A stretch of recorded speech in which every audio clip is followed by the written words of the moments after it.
नाशिक शिक्षक मतदारसंघाची आज निवडणुकीची मतमोजणी आहे। आपल्यासोबत सध्या उमेदवार किशोर दराडे आहेत। आपण जर बघतोय तर आज त्यांच्या घरामध्ये औक्षण होतंय। त्यांनी सकाळीच देवपूजा केली, त्यानंतर घराबाहेर पडताना सर्व कुटुंबियांसोबत त्यांच्या भेटी होत्या आणि त्यानंतर ते आता मतमोजणीच्या ठिकाणी जाणार आहे। आपल्यासोबत स्वतः किशोर दराडे आहेत। काय सांगाल, आजचा मतमोजणीचा दिवस आहे, नेमकी काय आपली सकाळची? नाही, आजचा मतमोजणीचा दिवस म्हणजे फार महत्त्वाचा दिवस आहे। मी गेले 6 वर्षे खूप काम केलं असल्यामुळे, शिक्षक बांधव सगळं माझ्याबरोबर असल्यामुळे विजय 100% माझा होणार आहे। त्याच्यामुळे मला कोणत्या प्रकारचं टेन्शन नाही। आपण सकाळीच आता देवपूजा केली आहे, नेमकं देवाकडे काय मागितलंय, काय मतदारांचा कौल असेल आपल्या मनात काय?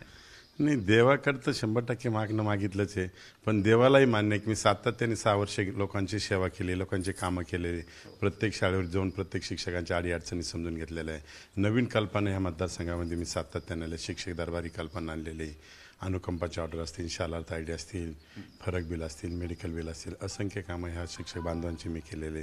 जे टप्पेवारचे शिक्षक होते त्यांना 1160 कोटी रुपये दिले। जुनी पेन्शन योजनेसारखा 19 वर्षापासून प्रलंबित प्रश्न होता, तो सुद्धा मी मार्गी लावलेला आहे।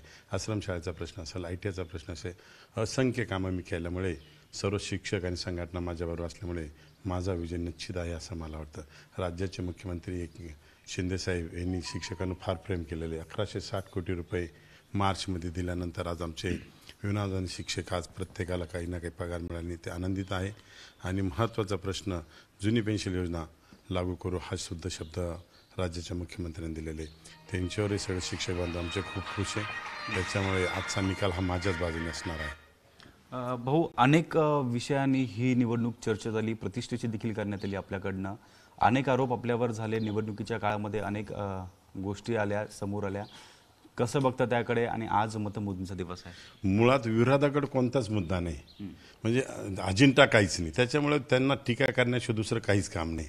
त्यांना काहीच सांगता आलं नाही म्हणून काहीतरी बदनामी करण्याचा त्यांनी प्रयत्न केला, पण शिक्षक हे सुज्ञ, त्याच्यामुळे बदनामीवर कोणीही विश्वास ठेवणार नाही। सातत्याने मी 5 वर्षे 6 वर्षे या मतदारसंघात प्रत्येक शिक्षकाच्या कॉन्टॅक्टमध्ये, प्रत्येक शाळेवर गेलो, प्रत्येक शिक्षकांना भेटलो, प्रत्येकाच्या अडीअडचणी समजून घेतल्या आहे। त्याच्यामुळे शिक्षक राजा जो मतदार आहे तो माझ्याबरोबर आहे। यांच्याबरोबर नसल्यामुळे यांचा थोडंसं बॅलन्स जात होता, म्हणून काहीतरी आपलं टीका टिप्पणी करायच्या, काहीतरी बदनाम करायचं, पण शिक्षक कदापि असं करणार नाही। ते देश घडवता, ते आपले विद्यार्थी घडवता, त्याच्यामुळे ते सुज्ञ असल्यामुळे ते 100% 1 नंबरचं मत मला देणार आहे। आणि आज याचा रिझल्ट तुम्हाला संध्याकाळी बघायला मिळणार आहे। महायुतीने 2 उमेदवार दिले होते, शिंदेच्या शिवसेनेकडनं आपण, अजित पवारांच्या राष्ट्रवादीकडनं महेंद्र भावसार होते। महायुतीचा फायदा महाविकास आघाडीला होईल असं महाविकास आघाडीच्या नेत्याकडनं म्हटलं जात आहे। आपल्या प्रचारामध्ये अनेक महायुतीचे दिग्गज नेते ते दिसले नव्हते। नाही, सगळे होते। शिंदे साहेब स्वतः माझ्याबरोबर नाशिकला होते, नगरला होते, जळगावला होते, प्रत्येक ठिकाणी ते दादा भुसे होते, गुलाबराव होते। विरोधक काहीतरी बदनामी करायचा प्रयत्न करतात, त्यांच्याकडे कोणता बेसच नाही। त्याच्यामुळे हे चुकीचं स्टेटमेंट सातत्याने त्यांचं मीडियाच्या माध्यमातून येत होतं, आपण सगळेजण बघत होता। त्याच्यामुळे सगळेजण माझ्याबरोबर होते। विजयाची नेमकी किती खात्री? पसंती क्रमांकाने निकाल लागणार आहे काय आपल्याला? विजयाची 100% खात्री मी पहिल्याच फेरीत निघून येणार आहे। आणि सगळे लोक आज संध्याकाळी 8 वाजता वाट बघून सगळे आपल्या चॅनलच्या समोरच बसून सगळं विजयाचं गणित समोर दिसणार आहे स्पष्ट। संध्याकाळी 8 वाजेपर्यंत पहिल्या फेरीतच मी विजय होणार आहे असं नक्कीच माझा आत्मविश्वास आहे। नक्कीच हे होते किशोर दराडे। पहिल्याच फेरीमध्ये जो काही निकाल येईल तो माझ्या बाजूने येईल, त्यामुळे विजयाची खात्री असल्याचा विश्वास त्यांनी यावेळेस आपल्यासोबत बोलताना व्यक्त केला आहे। कॅमेरामन जगदीश शुभम बोडके, ABP माझा, नाशिक।